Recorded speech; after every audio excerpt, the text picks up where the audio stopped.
Hi friends, welcome to competitive cracker. ഞാൻ ആശാ ബിനീഷ്. ഞാൻ ഇന്നുള്ളത് നമ്മുടെ സജീവ് സാറിനോടൊപ്പമാണ്. എന്താണ് ഇന്ന് സാറ് പറഞ്ഞു തരാൻ പോകുന്നത് നിങ്ങൾക്ക്? ICDS എക്സാം വിളിച്ചു. ICDSന്റെ ടോപ്പിക്ക് കുറേ ചേഞ്ചസ് ഉണ്ട് അല്ലേ സാർ? അപ്പോൾ ആ ടോപ്പിക്കിൽ നിന്ന് ഏറ്റവും പ്രധാനപ്പെട്ട സോഷ്യൽ വർക്കും അതോടൊപ്പം തന്നെ സൈക്കോളജിയും, ഈ കാര്യങ്ങൾ നിങ്ങൾക്ക് വളരെയധികം വർഷം എക്സ്പീരിയൻസ് ഉള്ള സാറിലൂടെ കേൾക്കാം. Sir, welcome to competitive cracker. Thank you. കുട്ടികളെ നിങ്ങളെ പരിചയപ്പെടുത്താനും നിങ്ങളെ ഈ ദൗത്യത്തിലേക്ക് എത്തിച്ച് കൊണ്ടുപോകുന്നതിന് കോമ്പറ്റിറ്റീവ് ക്രാക്കറിനോടൊപ്പം ഞാനും നിങ്ങളോടൊപ്പം ഉണ്ടാകും. അതിന് നമ്മൾ ആ ദൗത്യം വിജയകരമായി മുന്നോട്ടേക്ക് നീങ്ങുന്നതിന് മിസ് സൂചിപ്പിച്ചതുപോലെ പരീക്ഷയിൽ ചില മാറ്റങ്ങൾ ഇപ്പോൾ ഉണ്ടായിട്ടുണ്ട്. അത് 4 തരത്തിലാണ് നമ്മുടെ സിലബസ് വന്നത്. അതിൽ പാർട്ട് എ എന്ന് പറയുന്നത് സോഷ്യോളജിയാണ്. പാർട്ട് ബി എന്ന് പറയുന്നത് 25 മാർക്കിൻ്റെ 4 പാർട്ടാണ് നിങ്ങൾക്ക് 100 മാർക്കിനുള്ളത്. പാർട്ട് ബി എന്ന് പറയുന്നത് സോഷ്യൽ വർക്കാണ്. പാർട്ട് സി എന്ന് പറയുന്നത് സൈക്കോളജിയാണ്.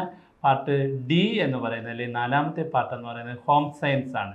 നിങ്ങൾ വ്യത്യസ്തമായ മേഖലകളിൽ നിന്നും പഠനം സ്വീകരിച്ച് വന്ന കുട്ടികളായതുകൊണ്ട് തന്നെ സ്വാഭാവികമായി ഈ ക്ലാസ്സിലിരിക്കുമ്പോൾ നിങ്ങൾക്ക് ചില സന്ദേഹങ്ങളൊക്കെ ഉണ്ടാകും. ഇതെന്താണ്, അതെന്താണ്, എങ്ങനെ, എന്ത് പഠിച്ചാൽ പരീക്ഷയിൽ ഉയരത്തിലൊരു മാർക്ക് നേടാം. ഒരു കാര്യം ഞാൻ പറയട്ടെ, പരീക്ഷ ഉയർന്ന കോമ്പറ്റീഷനുള്ളവർക്ക് മാത്രമേ ഇതിനകത്തുനിന്ന് നീങ്ങിപ്പോകാൻ പറ്റുള്ളൂ. കാരണം ഇതിനകത്ത് നമുക്ക് നേരത്തെ പരീക്ഷയിൽ ഉള്ളതുപോലെ ഈ നിങ്ങളുടെ ഇപ്പോഴത്തെ പരീക്ഷയിൽ നമുക്ക് GK ഇല്ല. അത് ഒഴിവാക്കിയിരിക്കുന്നത്. ഇംഗ്ലീഷ് ഇല്ല. ഇത് രണ്ടും ഒഴിവാക്കിയിരിക്കുന്നത് കൊണ്ട് കട്ടിംഗ് ദ എഡ്ജാണ്. ആരാണ് മുന്നിൽ പോകുന്നത് അയാൾക്ക് മുന്നോട്ടേക്ക് വരാം. അതായത് സാറേ, ഇവിടെ പറയുന്ന 4 ഡിഗ്രീസ് വ്യത്യസ്തമാണ്. ഹോം സയൻസ് കഴിഞ്ഞവരുണ്ടാവും, സോഷ്യൽ വർക്ക് കഴിഞ്ഞവരുണ്ടാവും, സൈക്കോളജി കഴിഞ്ഞവരുണ്ടാവും. പക്ഷെ അവിടെ ഒരു കാര്യം മനസ്സിലാക്കണ്ടേ, നിങ്ങൾക്കുള്ളതുപോലെ നിങ്ങൾക്ക് ബാക്കി 3 സബ്ജക്റ്റുകൾ പ്രയാസമാകുന്ന പോലെ എല്ലാ ഉദ്യോഗാർത്ഥികൾക്കും പഠിച്ചിട്ടുള്ളൂ. ചിലർ മാത്രമേ ഉള്ളൂ ഒരെണ്ണോട് പഠിച്ചിരിക്കാനുള്ള സാധ്യത മാത്രം. അപ്പൊ അത് ഒരു അഡ്വാൻറ്റേജും ഒരു ഡിസഡ്വാൻറ്റേജും ആയിട്ട് ആരും കാണണ്ട. നമ്മൾ ഈ ഒരു പരീക്ഷയ്ക്ക് PSCയുടെ പരീക്ഷയ്ക്ക് വരുമ്പോഴേക്കും ഞാൻ എന്ത് പഠിച്ചു, നിങ്ങൾ എന്ത് പഠിച്ചു, നിങ്ങൾക്ക് എന്താ അറിയാം എന്ന് ചോദിക്കുന്നതിൽ അർത്ഥമില്ല. നമ്മൾ എങ്ങനെ പഠിക്കുന്നു, എങ്ങനെ ഉപയോഗപ്പെടുത്തുന്നു എന്നല്ല. അതായത് ലാസ്റ്റ് മൊമെന്റ് നിങ്ങളുടെ പോലെ തന്നെ എല്ലാവർക്കും ഇപ്പോഴേ സിലബസ് കിട്ടിയിട്ടുള്ളൂ. അത് എങ്ങനെ യൂട്ടിലൈസ് ചെയ്യുന്നു അവരായിരിക്കും വിജയം. How you utilise the time എന്നാണ്. ഇനി അങ്ങോട്ടുള്ള നമ്മുടെ സമയം സുവർണമായ സമയമാണ്. ആ സുവർണ നിമിഷങ്ങൾ എങ്ങനെ നിങ്ങൾ ഉപയോഗപ്പെടുത്തുന്നു അതനുസരിച്ച് നിങ്ങൾക്ക് പരീക്ഷ വളരെ വ്യത്യസ്തമാക്കാനായിട്ട് പറ്റും. അപ്പം നമ്മൾ സോഷ്യൽ വർക്കിൻ്റെ മിസ് ആവശ്യപ്പെട്ടതുപോലെ സോഷ്യൽ വർക്കിൻ്റെ ചില ഏരിയാസ് ആണ് നിങ്ങൾക്ക് ഇപ്പോഴും ഞാൻ അങ്ങോട്ടേക്ക് പറഞ്ഞു തരാൻ 25 മാർക്കാണ്. എങ്കിലും അതിനകത്ത് കുറച്ച് ഏരിയാസിൽ ശ്രദ്ധിച്ചാൽ നമുക്ക് വേഗം ആ കടന്നുകൂടാൻ പറ്റും. 25 മാർക്കിൽ എന്തൊക്കെയാണ് ശ്രദ്ധിക്കേണ്ടത്? അതെ. ആദ്യത്തെ മൊഡ്യൂള് നമുക്ക് 5 മാർക്കിലെ ചോദ്യമാണ് അവർ നിർദ്ദേശിച്ചിരിക്കുന്നത്. അത് ഒബ്ജക്റ്റീവ് ക്വസ്റ്റ്യൻ ആയതുകൊണ്ട് തന്നെ നിങ്ങൾ ഡീപ്പായിട്ട് അങ്ങ് വായിക്കുകയും ഒരുപാട് ഡെസ്ക്രിപ്റ്റീവ് കാര്യങ്ങൾ പഠിക്കുകയൊന്നും ചെയ്യുന്നതിൽ അർത്ഥമൊന്നുമില്ല. കുറച്ച് സ്റ്റേറ്റ്മെന്റുകൾ ഹൃദിസ്ഥമാക്കണം. സോഷ്യൽ വർക്ക് എന്ന് പറഞ്ഞാൽ എന്താണെന്ന് മനസ്സിലാക്കണം. ആദ്യം അതാണ്. അതിന്റെ മീനിങ് നോക്കണം, ഡെഫിനിഷൻ നോക്കണം. പിന്നെ സോഷ്യൽ വർക്കിന് കുറച്ച് എത്തിക്സ് ഉണ്ട്. എത്തിക്സ് എന്ന് പറഞ്ഞാൽ ആ മേഖലയിൽ പരിപാലിക്കേണ്ടുന്ന പ്രധാനപ്പെട്ട ചില തത്വങ്ങളാണ്, ചില പ്രിൻസിപ്പിളാണ്. പിന്നെ ഒരു സോഷ്യൽ വർക്കർക്ക് എന്തെല്ലാം ക്വാളിറ്റി ഉണ്ടായിരിക്കണമെന്നുണ്ട്. ഇതൊക്കെയാണ് ആ ലെസനുമായി ബന്ധപ്പെട്ട് ഏറ്റവും ചുരുങ്ങിയ അളവിൽ നിങ്ങൾ അറിയേണ്ടുന്നത്. അതായത് മോഡ്യൂൾ ഫസ്റ്റിന്റെ 5 മാർക്കിൽ പ്രധാനപ്പെട്ട ഈ 4 കാര്യങ്ങൾ നോക്കിയാൽ മതി. സിലബസിൽ തന്നെ ഉണ്ട്, വായിച്ചു കൊടുക്കാം. ആരാണ് സോഷ്യൽ വർക്ക്, എന്താണ് സോഷ്യൽ വർക്ക്, എങ്ങനെ അത് ഡിഫൈൻ ചെയ്യാം, എന്നാണ് സോഷ്യൽ വർക്ക് തുടങ്ങിയത്, ആരാണ് അതിന്റെ പൈനിയർ സോഷ്യൽ വർക്കർ, എന്താണ് ഒരു സോഷ്യൽ വർക്കർക്ക് ഉണ്ടായിരിക്കണമെന്ന ക്വാളിറ്റീസ്, അതിന് എന്തെല്ലാം കഴിവുകൾ ഉണ്ടായാൽ നിങ്ങൾക്കൊരു സോഷ്യൽ വർക്കർ ആകാം. നിങ്ങളൊരു സോഷ്യൽ വർക്കർ ആകുമ്പോഴേ എന്തൊക്കെ കാര്യങ്ങൾ അവിടെ ശ്രദ്ധിക്കും. നിങ്ങൾക്ക് ലാംഗ്വേജ് ഉണ്ടോ, നിങ്ങൾക്ക് കമ്മ്യൂണിക്കേഷൻ സ്കില്ലുണ്ടോ, മറ്റുള്ളവരെ സഹായിക്കാനുള്ള സഹാനുഭൂതി ഉണ്ടോ, അവരെ കേൾക്കാനുള്ള മാനസികാവസ്ഥയുണ്ടോ, അവർക്ക് സഹായം ചെയ്യാൻ നിങ്ങൾ തയ്യാറാണോ, നിങ്ങൾ രാവിലെ തൊട്ട് വൈകുന്നേരം വരെ ജോലി ചെയ്യാൻ തയ്യാറാണോ, അതോ ഓഫീസിനെ പോലെ നിങ്ങൾ 10 to 4 വർക്ക് ചെയ്യത്തുള്ളോ, ഇനി എനിക്ക് പറ്റത്തില്ലെന്ന് പറഞ്ഞ് ഇട്ടിട്ട് പോകുന്നവരാണോ നിങ്ങൾ? നിങ്ങളുടെ മനോഭാവം എന്താണെന്നാണ് അവിടെ പരിശോധിക്കുന്നത്. അവിടെ എൻ്റെ ഒരു ചോദ്യം എന്ന് വെച്ച് കഴിഞ്ഞാൽ, ഇതിൽ തന്നെ MCQസും അതും സ്റ്റേറ്റ്മെന്റ് അവിടെ ക്വസ്റ്റ്യൻസ് ഉണ്ടാകാനുള്ള ചാൻസുകൾ ഉണ്ടാവും. അതുകൊണ്ട് ഇപ്പോഴും അതാ കട്ടിംഗ് ദ എഡ്ജ് എന്ന് പറയുന്നത്. അപ്പൊ നമ്മൾ ഒരു 10 ക്വസ്റ്റ്യൻ പഠിച്ചാൽ 2 ആ നിലയിൽ കൂടെ പഠിക്കണം. കണ്ടോ, 5 മാർക്കിന്റെ ടോപ്പിക്കാണ് സാർ പറഞ്ഞതിന്റെ കൺക്ലൂഷൻ. ഇതാണ് principles and code of ethics of the social work profession. അത് ഒരു ഇമ്പോർട്ടന്റ് ആയിട്ടുള്ള. പിന്നെ അടുത്തത് competencies of A professional social worker, പിന്നെ മീനിങ് ആൻഡ് ഡെഫിനിഷൻ പഠിക്കണം. കാരണം നമ്മളൊരു പുതിയ ടോപ്പിക് പഠിക്കുകയല്ലേ, അത് പരീക്ഷയ്ക്ക് വന്നാലും വന്നില്ലെങ്കിൽ നിങ്ങൾ ബേസിക് ആയിട്ട് അത് അറിയണം. കാരണം ഇത് പഠിച്ചുകൊണ്ട് പോയിട്ട് വേറൊരു കാര്യമില്ല. ഈ സോഷ്യൽ വർക്കർ ആകാനാണ് നിങ്ങൾ ICDS സൂപ്പർവൈസർ ആവുന്നത്. അപ്പൊ നിങ്ങൾ അതിനെ കുറിച്ച് എന്താണെന്ന് നിങ്ങളൊന്ന് അറിയണം. അപ്പൊ ഈ സോഷ്യൽ വർക്കുമായിട്ട് ബന്ധപ്പെട്ട അസോസിയേഷൻസ് ഒക്കെയോ? അസോസിയേഷൻസ് ആ സംഘടനകളെ കുറിച്ച് പരിചയപ്പെടാൻ, അത് എക്സ്പാൻഷന് വേണ്ടിയിട്ടായിരിക്കും ആ ക്വസ്റ്റ്യൻ വരുന്നത്. ഈ ഫോളോയിങ്ങിൽ ഇതെന്താണ്, ഓരോ സംഘടനകളുടെ പ്രത്യേകതകളായിരിക്കും. അത് ഇന്റർനാഷണൽ അസോസിയേഷൻ ആണോ, കേരള ബേസ്ഡ് അസോസിയേഷൻ ആണോ, നാഷണൽ അസോസിയേഷൻ ആണോ എന്ന കാറ്റഗറിയിലായിരിക്കും ചോദ്യങ്ങൾ ചോദിക്കുന്നത്. അപ്പൊ അതിന് ആ ഒൺവേർഡ് സ്ട്രീമിൽ ആൻസർ എഴുതാൻ വേണ്ടി അങ്ങനെയുള്ള ക്വസ്റ്റ്യനാണ് നമ്മളിന്ന് പ്രിപ്പയർ ചെയ്തിരിക്കുന്നത്. അപ്പൊ അത് അങ്ങനെ സഹായിക്കും. രണ്ടാമത്തെ മൊഡ്യൂളിൽ നമുക്ക് പഠിക്കാനുള്ളത് പ്രൈമറി മെത്തേഡ് ഓഫ് സോഷ്യൽ വർക്കാണ്. അതിനകത്ത് 3 ടോപ്പിക്കാണ് പറയുന്നതെങ്കിൽ പോലും നിങ്ങൾ ഈ case work, social group work, community organisation എന്നിങ്ങനെയുണ്ട്. അതിൽ ഈ ICDS സൂപ്പർവൈസർ എന്നുള്ള നിലയിൽ പോകുന്നത് കൊണ്ട് നിങ്ങൾ ആ കമ്മ്യൂണിറ്റി ഓർഗനൈസേഷൻ മാത്രം പഠിച്ചാൽ മതി. ഏറ്റവും ഇമ്പോർട്ടൻ്റ് മറ്റേത് ചുമ്മാ ഒന്ന് വായിച്ചങ്ങ് വിടാം, അതിനകത്ത് ചോദ്യമൊന്നും വരാനുള്ള സാധ്യത ഇല്ല. ഇത് ഈ കമ്മ്യൂണിറ്റി ഓർഗനൈസേഷനുമായി ബന്ധപ്പെട്ട പ്രിൻസിപ്പിൾസും പ്രോസസ്സും സ്കില്ലും സ്കോപ്പുമാണ്. അതാണ് ഏറ്റവും ഇമ്പോർട്ടൻ്റ് ആയിട്ടുള്ള ഭാഗം. അതായത് ഒരു കമ്മ്യൂണിറ്റി വർക്കർക്ക് എന്തെല്ലാം കഴിവുണ്ടായിരിക്കണം, അയാൾക്ക് എന്തെല്ലാം കപ്പാസിറ്റി ഉണ്ടായിരിക്കണം, അയാൾ എന്തെല്ലാം ശേഷിയുള്ള ആളാണ് ഒരു ICDS സൂപ്പർവൈസറായി വരുന്നത്, അയാൾക്ക് എന്തെല്ലാം ക്വാളിറ്റി ഉണ്ടായിരിക്കണം, എന്തെല്ലാം മോറൽ ഒബ്ലിഗേഷൻ അയാൾക്കുണ്ട്, അയാൾ സൊസൈറ്റിക്ക് വേണ്ടി അയാൾ എന്ത് ചെയ്യണം, ക്രിയേറ്റീവായിട്ട് അയാൾക്ക് എന്തെങ്കിലും ചെയ്യാനുണ്ടോ. ഇതാണ് ഈ കമ്മ്യൂണിറ്റി ഓർഗനൈസേഷൻ്റെ concept, principle, process, skill and scope. നമ്മളൊരു മേഖലയിൽ ഒരു പ്രോജക്റ്റ് എങ്ങനെ ആസൂത്രണം ചെയ്യാം. ഒരു പുതിയ പദ്ധതി സർക്കാരിന്റെ വരുന്നു, ഇപ്പോൾ ഇതാണ്ട് സിലബസിന്റെ അവസാനം പോഷൻ അഭിയാൻ എന്ന് പറഞ്ഞിരുന്ന കിടപ്പുണ്ട്. അതുപോലെ ഓരോ സമയങ്ങളിൽ സർക്കാർ ഇങ്ങനെ ഓരോരോ പദ്ധതികൾ കൊണ്ടുവരും. ഈ പദ്ധതികൾ എക്സിക്യൂട്ട് ചെയ്യുന്ന ഉദ്യോഗസ്ഥരാണ് ബേസ് തലത്തിൽ ICDS സൂപ്പർവൈസർ എന്ന് പറയുന്നത്. അപ്പോൾ സൂപ്പർവൈസറി ലെവലിൽ ഈ ഉദ്യോഗത്തിന് നിങ്ങൾ എങ്ങനെ പര്യാപ്തരാകും, നിങ്ങൾ അതിൻ്റെ ടാർഗറ്റ് ബെനിഫിഷ്യറീസിനെ എങ്ങനെ തിരഞ്ഞെടുക്കും, എന്തായിരിക്കും നിങ്ങൾ അന്നേരം ചൂണ്ടിക്കാണിക്കുന്ന മാനദണ്ഡം, അവർക്ക് വേണ്ടി നിങ്ങൾ എന്ത് പറഞ്ഞു കൊടുത്തിട്ട് അതിനകത്ത് സെലക്ട് ചെയ്യും, എങ്ങനെ അവർക്കൊരു അവയർനെസ് ഉണ്ടാക്കി കൊടുക്കും, അതിനെക്കുറിച്ചൊരു ബോധവൽക്കരണം ഉണ്ടാക്കി കൊടുക്കും. ഇത് ആർക്ക് വേണ്ടിയാണ് ഉണ്ടാക്കിയിരിക്കുന്നത്, സർക്കാർ അതുകൊണ്ട് എന്താ ഉദ്ദേശിക്കുന്നത്, നിങ്ങൾക്ക് അതിനകത്ത് നിന്ന് കിട്ടുന്ന നേട്ടം എന്താണ്, ഞാൻ എന്ത് സേവനമാണ് നിങ്ങൾക്ക് ചെയ്യുന്നത്, എൻ്റെ ജോലി എന്താ, ഈ തരത്തിലുള്ള സേവനങ്ങളാണ് ആ കമ്മ്യൂണിറ്റി ഓർഗനൈസേഷൻ. അതിനകത്ത് വ്യത്യസ്തമായ സംഘടനകളും വരും. 8 മാർക്കാണ് ഈ ടോപ്പിക്ക് ചോദിച്ചത്. അതെ, അതിൽ ഈ ഒരു കാര്യം നോക്കിയാൽ തന്നെ ഏതാണ്ട് ഒരു 4-5 മാർക്ക് ഇതിനകത്ത് നിന്ന് തന്നെ കിട്ടും. ബാക്കി ഭാഗം സോഷ്യൽ കേസ് വർക്കും ഗ്രൂപ്പ് വർക്കിനകത്തുനിന്ന് 1 മാർക്കോ 2 മാർക്കിന്റെ എന്തെങ്കിലും ഒരു ചോദ്യമേ കാണത്തുള്ളതാണ് എന്റെ ധാരണ. കാരണം ഇതിനാണ് പ്രാധാന്യം കൂടുതൽ. ICDSുമായി ബന്ധപ്പെട്ട് കമ്മ്യൂണിറ്റി ഓർഗനൈസേഷൻ ആണ് കൂടുതൽ വരുന്നത്. അപ്പൊ ഏതാണ് സമൂഹത്തിലെ സംഘടനകൾ, എന്താണ് ആ സംഘടനകളുടെ മികവ്, എന്താണ് അവയ്ക്ക് വേണ്ടി നമുക്ക് എങ്ങനെ പ്രവർത്തിക്കാൻ പറ്റും, അതിനെ എങ്ങനെ ഒരു ക്രിയേറ്റീവ് ഓർഗനൈസേഷൻ ആക്കാൻ പറ്റും, ഇതൊക്കെയാണ് അതിനകത്ത് വരുന്നത്. ഇപ്പൊ ഒരു ധാരണ നിങ്ങൾക്ക് കിട്ടിക്കാണും എന്താണ് നമ്മൾ പഠിക്കാൻ ഉദ്ദേശിക്കുന്നത്, what we are going to study, എന്തെല്ലാം നമ്മുടെ മനസ്സിൽ വെക്കണം. ആ ബ്ലൂ പ്രിന്റുമായിട്ട് സഞ്ചരിച്ചാൽ വേഗത്തിൽ നിങ്ങൾ ആ ദൗത്യത്തിലേക്ക് എത്താൻ പറ്റും. ഇനി മൊഡ്യൂൾ 3ലേക്ക് വന്നാൽ 8 മാർക്കാണ്, 8 മെത്തേഡാണ്. അതിനകത്ത് വെൽഫെയർ അഡ്മിനിസ്ട്രേഷനാണ്. ഇതാണ് ഈ വിവിധ പദ്ധതികളാണ്, ആസൂത്രണ പദ്ധതികളാണ് അതിനകത്ത് നമ്മൾ സൂക്ഷ്മ തലത്തിൽ സ്ഥൂല തലത്തിൽ നടപ്പിലാക്കുന്ന വിവിധ വികസന പദ്ധതികളുടെ ആകെത്തുകയാണ് വെൽഫെയർ അഡ്മിനിസ്ട്രേഷൻ എന്ന് പറയുന്നത്. ഇത് എങ്ങനെ സംഘടിപ്പിക്കപ്പെടുന്നു എന്നാണ്. നമ്മളിപ്പോൾ നമുക്കറിയാം PRI ആണെന്ന്, പഞ്ചായത്ത് രാജ് ഇൻസ്റ്റിറ്റ്യൂഷനാണ്.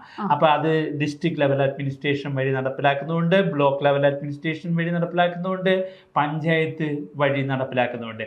ആ ആസൂത്രണം ഏത് തലത്തിലാണെന്നുള്ളതാണ് ഈ അഡ്മിനിസ്ട്രേഷൻ.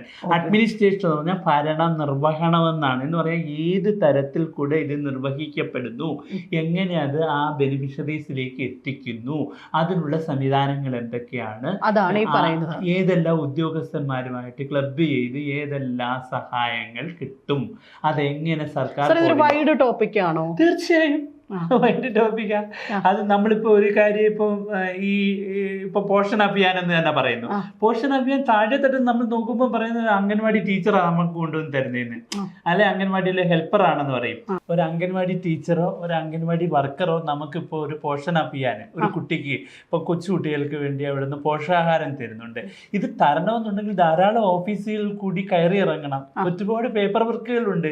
അത് ദേശീയ തലത്തിൽ നിന്ന് വരണം, അത് നോഡൽ ഏജൻസിയിൽ സംഭരിക്കണം, അതിനുശേഷം അത് നമ്മുടെയൊക്കെ തരണമെന്നുണ്ടെങ്കിൽ അതിൻ്റെ പേപ്പർ വർക്കുകളും അതിൻ്റെ ബെനിഫിഷ്യറി സെലക്ഷനും ഒക്കെ നടക്കണം. അതുപോലെയുള്ള ധാരാളം പ്രക്രിയകൾ നടക്കണം. ഈ സമൂലമായ പ്രക്രിയയിലെയാണ് നമ്മുടെ ഈ അഡ്മിനിസ്ട്രേഷൻ എന്ന് പറയുന്നത്. അതുപോലെ ഇപ്പോൾ സോഷ്യൽ ആക്ഷൻ ഉണ്ട്, വർക്ക് റിസർച്ച് ഉണ്ട്. വർക്ക് റിസർച്ച് എന്ന് പറയുന്നത് ഒരു പുതിയ ടോപ്പിക്കാണ്, എല്ലാവരും ശ്രദ്ധിക്കണം. വർക്ക് റിസർച്ച് എന്ന് പറയുന്നത് പുതിയ ടോപ്പിക്കാണ്. അതെന്ന് പറഞ്ഞാൽ നമ്മുടെ ഈ സോഷ്യൽ മെത്തേഡാണ്. ഇപ്പം അനോവ, കൈ സ്ക്വയർ, കോറിലേഷൻ എന്ന് പറഞ്ഞാൽ മാത്തമാറ്റിക്കൽ ടൂൾസാണ് യൂസ്ഡ് ഇൻ സോഷ്യൽ റിസർച്ചാണ്. സോഷ്യൽ റിസർച്ചിൽ ഉപയോഗിക്കുന്ന മാത്തമാറ്റിക്കൽ ടൂൾസാണ്. അതുമായി ബന്ധപ്പെട്ട് നമുക്ക് ഇവിടെ കണക്കായ യഥാർത്ഥത്തിൽ അത് ഇവിടെ ICD സൂപ്പർവൈസർക്ക് 1 വേർഡ് ആൻസേഴ്സ് ആയതുകൊണ്ട് അതിനകത്ത് അത് കൈ സ്കോർ ടെസ്റ്റ് എന്താണെന്ന് ഒരു 1 വേർഡ് ആൻസർ ചോദിച്ചാൽ അത് എന്താണെന്ന്, അപ്പോൾ അത് 2 വേ അനോവയുണ്ട്, സിംഗിൾ വേ അനോവയുണ്ട് എന്നുള്ള ആൻസർ മാത്രം എഴുതിയാൽ you will get A score. അല്ലാതെ അതിനകത്ത് വലിയ ഏരിയൊന്നുമില്ല. അപ്പം അതുപോലെ അങ്ങ് പഠിച്ചു പോകാവുന്നതേ ഉള്ളൂ, ഡീപ്പായിട്ട് അത് പഠിക്കാനില്ല. പിന്നെ അവസാനം quantitative design and qualitative design എന്നുണ്ട്. അതെന്ന് പറഞ്ഞു കഴിഞ്ഞാൽ ഒരു വിഷയത്തെ അപഗ്രഥിക്കാനുള്ള 2 മാർക്കത്തെയാണ് ക്വാണ്ടിറ്റേറ്റീവ് എന്നും ക്വാളിറ്റേറ്റീവ് എന്നും പറയുന്നത്. ക്വാണ്ടിറ്റേറ്റീവ് എന്ന് പറഞ്ഞു കഴിഞ്ഞാൽ അതിനെ അളന്ന് തിട്ടപ്പെടുത്തി പറയുന്നതാണ്, മെഷർ ചെയ്യുന്നതിനെയാണ് ക്വാണ്ടിറ്റേറ്റീവ്. ക്വാളിറ്റേറ്റീവ് എന്ന് പറഞ്ഞാൽ അതിൻ്റെ ഗുണത്തിൻ്റെ അടിസ്ഥാനത്തിൽ പറയുന്നതാണ്. ഇപ്പോൾ എൻ്റെ സ്വഭാവം എന്താണെന്ന് അനലൈസ് ചെയ്യുന്നത് എൻ്റെ പെരുമാറ്റത്തിൻ്റെ അടിസ്ഥാനത്തിലോ അല്ലെങ്കിൽ എൻ്റെ വിജ്ഞാനത്തിൻ്റെ അടിസ്ഥാനത്തിലോ ഞാനുമായി നിങ്ങൾ കാണിക്കുന്ന അടുപ്പത്തിൻ്റെ അടിസ്ഥാനത്തിലോ ഇൻറ്റിമസിയുടെ അടിസ്ഥാനത്തിലാണെങ്കിൽ അതിന് ക്വാളിറ്റേറ്റീവ് എന്ന് പറയും. ഇപ്പോൾ നമുക്ക് ഒരു കുട്ടി നമ്മുടെ വീട്ടിലേക്ക് പാല് പതിവായി കൊണ്ടുവരും, അല്ലെങ്കിൽ പത്രം കൊണ്ടുവന്നിടും. ആ കുട്ടി നമ്മളുമായിട്ടൊരു അടുപ്പ്, ഒരു ഫോണ്ട് ഓഫ് ലൈക്ക്നെസ് കാണും, ഒരു അറ്റാച്ച്മെൻറ്റ് കാണും. അതിനെ നമ്മൾ ക്വാളിറ്റേറ്റീവ് എന്നാണ് പറയുന്നത്, ആ ഫിനോമിനെ. അല്ലെങ്കിൽ ഒരാളുടെ പേഷ്യൻസ്, ക്ഷമ, ഒരു കാര്യം കേട്ട് കഴിഞ്ഞാൽ അത് കേട്ടോണ്ട് നിൽക്കാനുള്ള ക്ഷമ, ആദ്യം മുതൽ അവസാനം വരെയും കേൾക്കാനുള്ള ഒരാളുടെ ക്ഷമ, അല്ലെങ്കിൽ ഇൻറ്റഗ്രിറ്റി. നമ്മൾ ഇന്നത്തെ ക്ലാസ് കേട്ടവർക്ക് കിട്ടിയിട്ടുണ്ടാകും. ക്ലാസ്സിനകത്ത് നമ്മൾ പറഞ്ഞു ഒരു സോഷ്യൽ വർക്കർക്ക് ഉണ്ടായിരിക്കണം സ്വഭാവം എന്താണെന്ന് ചോദിക്കുമ്പോൾ പറഞ്ഞു ഹാർഡ്ഷിപ്പ് വേണമെന്ന്. അയാൾ പ്രവൃത്തിയെടുക്കാൻ തയ്യാറായിരിക്കണം, അയാൾക്ക് ഇൻറ്റഗ്രിറ്റി വേണം, ആ സ്ഥാപനത്തോടുള്ള ഒരു പ്രതിബദ്ധത വേണം. ഇതെൻ്റെ പ്രസ്ഥാനമാണ്, അവിടെ നിലനിന്നാലേ എനിക്ക് നിലനിൽക്കാൻ പറ്റത്തുള്ളൂ എന്നുള്ളൊരു അടുപ്പ്, ഒരു കൂറ്, ഒരു ഇൻറ്റിമസി, ഇതൊക്കെ നിർണായക ക്വാളിറ്റീസാണ്. അതിനെ ക്വാളിറ്റേറ്റീവ് ഫിനോമിന എന്ന് പറയും. അങ്ങനെ നമുക്ക് ക്വാളിറ്റിയിൽ പറയാൻ പറ്റുന്നതിന് ക്വാളിറ്റേറ്റീവ് എന്ന് പറയും. അല്ലാതെ മെഷർ ചെയ്യാൻ പറ്റുന്നതിന്, അളന്ന് തിട്ടപ്പെടുത്താൻ പറ്റുന്നതിന്, ഇപ്പം പരീക്ഷയ്ക്ക് ഒരു കുട്ടികൾക്ക് കിട്ടുന്ന മാർക്ക്, നമ്മളിവിടെ SSLCയിലെ കുട്ടികൾക്ക് ഗ്രേഡാണ് കൊടുക്കുന്നത്, അതോടൊപ്പം മാർക്ക് കൂടെ കൊടുക്കണമെന്ന് പറഞ്ഞ് വലിയൊരു ആവശ്യം നിലനിൽക്കുകയാണ്. കാരണം ഈ A+ കിട്ടുന്ന കുട്ടിയുടെ മാർക്ക് എന്താണെന്ന് അറിയാൻ നിലവിൽ മാർഗമില്ല. 41 മാർക്ക് കിട്ടുന്ന കുട്ടിയും 49 മാർക്ക് കിട്ടുന്ന കുട്ടിയും 50 മാർക്ക് കിട്ടുന്ന കുട്ടിയും ഒരേ ത്രാസിലാവുന്നത് തൂക്കുന്നത്. അതൊരു തെറ്റായ ധാരണയാണ്. കാരണം 49 മാർക്ക് കിട്ടിയ കുട്ടിയും 41 മാർക്ക് കിട്ടിയ കുട്ടിയും തമ്മിൽ 8 മാർക്കിന് വ്യത്യാസമുണ്ട്. ഈ വ്യത്യാസത്തിന്റെ പഠനത്തെയാണ് നമ്മൾ ക്വാണ്ടിറ്റേറ്റീവ് എന്ന് പറയുന്നത്. അപ്പൊ അതാണ് അത് ഇവിടുത്തെ ടെക്നിക്കാ. ഈ വിഷയങ്ങളെ അപഗ്രഥിക്കാനുള്ള സോഷ്യോളജിയുടെയും സൈക്കോളജിയുടെയും ഒരു മാർഗമാണ് ക്വാളിറ്റേറ്റീവ് അനാലിസിസും ക്വാണ്ടിറ്റേറ്റീവ്. ഇത് സ്റ്റാറ്റിസ്റ്റിക്കൽ ഇൻ നേച്ചറാണ്. ഓക്കെ, അപ്പൊ പ്രധാനപ്പെട്ട പോർഷൻസ് എന്ന് പറയുന്നത് ഈ പറയുന്ന ടൂൾസ്, റിസർച്ച് ഡിസൈനും ക്വാളിറ്റേറ്റീവും ക്വാണ്ടിറ്റേറ്റീവും ആണ്. ഓക്കെ, മനസ്സിലായല്ലോ. അതായിരിക്കണം പരീക്ഷ പോയിന്റ് ഓഫ് വ്യൂവിൽ പഠിക്കേണ്ടുന്നത്. അത് മാത്രമാണ് നമ്മൾ ഫോക്കസും ചെയ്യുന്നത്, അല്ലാതെ A to Z ടോപ്പിക് പറയുകയല്ല. നമ്മൾ അവസാനം നമുക്ക് സോഷ്യൽ വർക്ക് പ്രാക്ടീസ് ആണ്. അതാണ് ശരിക്കും ICDS സോഷ്യൽ വർക്കറുടെ ജോലിയാണ് അവസാനത്തെ ഭാഗം. ഇതില്ലാതെ നിങ്ങൾക്കൊരു ICDS സോഷ്യൽ വർക്കർ ആവാൻ പറ്റത്തില്ല. അപ്പൊ അത് A to Z നിങ്ങൾ പഠിക്കേണ്ടതാണെങ്കിൽ പോലും ഞാനിപ്പോൾ ഇവിടെ കുറച്ചേ ടിക്ക് ചെയ്തിട്ടുണ്ട്. പക്ഷെ അത് സമയം പോലെ എല്ലാവരും എല്ലാം പഠിക്കണം. ഇന്നത് സാർ പറഞ്ഞു, ഇന്നത് സാറങ്ങ് വിട്ടു എന്ന് വിചാരിക്കണ്ട. എല്ലാം പഠിക്കുന്നത് നല്ലതാ. കാരണം ഇതാണ് നമ്മുടെ ജോലി, നമ്മുടെ മിഷൻ അതാ. അപ്പൊ നമ്മുടെ ജോലി എന്താണ്, നമ്മൾ പഠിക്കാതെ ആ ജോലിക്ക് എന്നിരുന്നിട്ട് വല്ല കാര്യമുണ്ടോ? അപ്പോൾ അതുകൊണ്ട് അത് നന്നായി പഠിക്കുന്നത് നന്നായിരിക്കും. ഞാനിപ്പോൾ CWCയും JJBയും DCPUവിനെയൊക്കെയാണ് അടയാളപ്പെടുത്തിയിട്ടിരിക്കുന്നത്.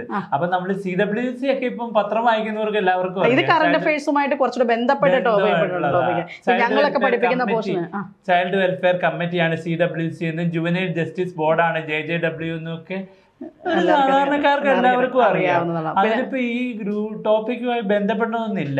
അതുപോലെ ഒന്ന് അപ്ഡേറ്റ് ആയിരിക്കുക, കാരണം ഇതിൽ പത്രവാർത്തകൾക്കൊക്കെ തീർച്ചയായിട്ടും അത് കറണ്ട് അഫയേഴ്സ് തന്നെ ഇതിനകത്ത് ഡൂ ചെയ്യും. പിന്നെ നമ്മൾ ആഡഡ് ആയിട്ട് ഈ കാര്യങ്ങളാണ് ഇതിനകത്ത് വേണ്ടതെന്നൊന്നും ഒരു ക്ലൂസ് കൊടുക്കാൻ മാത്രമേ അതിന്റെ ഒഫീഷ്യൽ സ്ട്രക്ചർ മാത്രമായിരിക്കും അവിടെ ഓർഗാനിക് കേഡർ മാത്രമായിരിക്കും പറയുന്നത്. കാരണം അല്ലാതെ നമ്മൾ ഈ A to Z ഇത് പറഞ്ഞുകൊണ്ടിരുന്നു കഴിഞ്ഞാൽ നമ്മുടെ ക്ലാസ് ഈ ഷോർട്ട് സ്പാനിൽ എടുത്തു തരും. ഇതിന്റെ ഡീറ്റെയിൽസ് നിങ്ങൾക്ക് തരുന്നതായിരിക്കും, കാരണം കറണ്ട് അഫയേഴ്സുമായി ബന്ധപ്പെട്ട കാര്യങ്ങൾ everything will be provided in class. Everything, don't bother about much, everything will be provided in class. Okay. അപ്പം നിങ്ങൾക്ക് ഇന്നത്തെ ഒരു വീഡിയോയിൽ നിങ്ങൾക്ക് മനസ്സിലായത് സോഷ്യൽ വർക്ക് എന്ത് പഠിക്കണം, സാർ അതിനെ എക്സാം നിങ്ങൾ എന്ത് പഠിക്കണം എന്നുള്ളത് വളരെ ക്ലിയർ ആയിട്ട് തന്നെ പറയുന്നത്. സാർ ഇപ്പം എത്ര വർഷമായിട്ട് ഈ ഒരു മേഖലയിലുള്ളത്? ഞാൻ ഈ ടീച്ചിങ് മേഖലയിൽ വന്നിട്ട് 34 വർഷമായി. ഇത് 35ാമത്തെ വർഷമാണ്. ഏതൊക്കെ വിഷയങ്ങളാണ് പ്രധാനമായും കൈകാര്യം ചെയ്തത്? ഇപ്പോഴും നിലവിൽ കൈകാര്യം ചെയ്ത് സാമ്പത്തിക ശാസ്ത്രം ഇപ്പൊ എടുക്കുന്നില്ല മിസ്സേ, കാരണം കുട്ടികളാരും പഠിക്കാനില്ല. ഇപ്പൊ പഠിപ്പിച്ചുകൊണ്ടിരിക്കുന്നത് സൈക്കോളജി, സോഷ്യോളജി, കമ്മ്യൂണിക്കേറ്റീവ് ഇംഗ്ലീഷും ആണ് പഠിപ്പിക്കുന്നത്. ഞാൻ നഴ്സിംഗ് കോളേജിലെ അസോസിയേറ്റ് പ്രൊഫസറാണ്. ഓക്കെ. അപ്പം സാറ് എനിക്കറിയാം കുറേയധികം PGകളൊക്കെ ഉള്ള ഒരു അധ്യാപകനാണ്. അപ്പം നിങ്ങളിലേക്ക് സോഷ്യൽ വർക്ക് കറക്റ്റായിട്ട് തന്നെ സോഷ്യൽ വർക്കും സൈക്കോളജിയും കറക്റ്റായിട്ട് ഞാൻ നിങ്ങളിലേക്ക് എത്തിച്ചിരിക്കുകയാണ്. വിഷമിക്കേണ്ട, നിങ്ങൾ പഠിച്ചാൽ മാത്രം മതി. ഓരോ ക്ലാസ്സിലും കേൾക്കുന്നത് അടുത്ത ദിവസം നോക്കി പഠിച്ചുകൊണ്ട് വരണം, അല്ലാതെ കേട്ടിട്ട് കാര്യമില്ല. എന്നെ കേട്ട് സാറിന്റെ ക്ലാസ് കേട്ടു, ഞങ്ങൾ കുറച്ച് കേട്ടു, പിന്നെ കുറച്ച് പഠിക്കാം, അങ്ങനെ വെച്ചിട്ട് നമ്മുടെ ആവശ്യമാണെന്ന് അറിഞ്ഞുകൊണ്ട് പഠിക്കണം. അതെ, തീർച്ചയായിട്ടും. അപ്പൊ നിങ്ങളോട് എല്ലാവരും പറയാനുള്ളത്, കാരണം നമ്മുടെ ICDSന്റെ ക്ലാസ്സുകൾ സ്റ്റാർട്ട് ചെയ്തിട്ടുണ്ട്. ICDSന്റെ പുതിയ ബാച്ച് ഞങ്ങൾ അഡ്മിഷൻ എടുക്കുകയാണ്. മാറിയ സിലബസ് അനുസരിച്ചിട്ട് ഓരോ വിഷയത്തിനും ഒരുപാട് അധ്യാപകരുള്ള ഒരു എക്സ്പേർട്ട് ടീമുമായിട്ടാണ് CC എത്തുന്നത്. ഇതേപോലെ തന്നെ വർഷങ്ങൾ പഠിപ്പിച്ചുകൊണ്ട് ഈ സബ്ജക്റ്റുകൾ പഠിപ്പിച്ചുകൊണ്ടിരിക്കുന്ന അധ്യാപകരെ ഒരേ പ്ലാറ്റ്ഫോമിലേക്ക് നമ്മുടെ മൊബൈൽ ആപ്ലിക്കേഷനിലൂടെ നിങ്ങൾക്ക് ക്ലാസ്സുകൾ ലഭ്യമാണ്. ആർക്കെങ്കിലും ഒക്കെ ക്ലാസ്സിൻ്റെ കൂടുതൽ ഡീറ്റെയിൽസ് അറിയാൻ താല്പര്യമുണ്ട് എങ്കിൽ തീർച്ചയായിട്ടും ഞങ്ങളുടെ കണക്റ്റഡ് നമ്പറിൽ കോൺടാക്ട് ചെയ്യാവുന്നതാണ്. പിന്നീട് അറിയുക, ICDS നോട്ടിഫിക്കേഷൻ NCA വീണ്ടും വിളിച്ചിട്ടുണ്ട്. അതോടൊപ്പം തന്നെ 10 വർഷം സർവീസിലുള്ള അംഗനവാടി ടീച്ചേഴ്സിന് വേണ്ടിയും അംഗനവാടി വർക്കേഴ്സിന് വേണ്ടിയും ഇപ്പോൾ പുതിയ നോട്ടിഫിക്കേഷൻ. അതെ, അത് 10ാം ക്ലാസ് ബേസും അവിടെ സാർ ഒരു ഡിഗ്രി വിളിച്ചിട്ടുണ്ട്, അവിടെ ഒരു ഡിഗ്രി വിളിച്ചിട്ടുണ്ട്, ഈ ഒരു ക്വാളിഫിക്കേഷൻ NCAയുടെ വിളിച്ചിട്ടുണ്ട്. അപ്പൊ എല്ലാവരും അറിയുക, നോട്ടിഫിക്കേഷനെ പറ്റി അറിയുക, ലാസ്റ്റ് ഡേറ്റ് തുടങ്ങിയതൊക്കെ അറിയുക. ഇനിയും സാർ ഉണ്ടാകും പുതിയൊരു വിഷയമായിട്ട്. സൈക്കോളജിയുടെ ഡീറ്റെയിൽസ് പറഞ്ഞു തരാനുണ്ടാകും. മറ്റൊരു ദിവസം നമുക്ക് കാണാം. Thank you.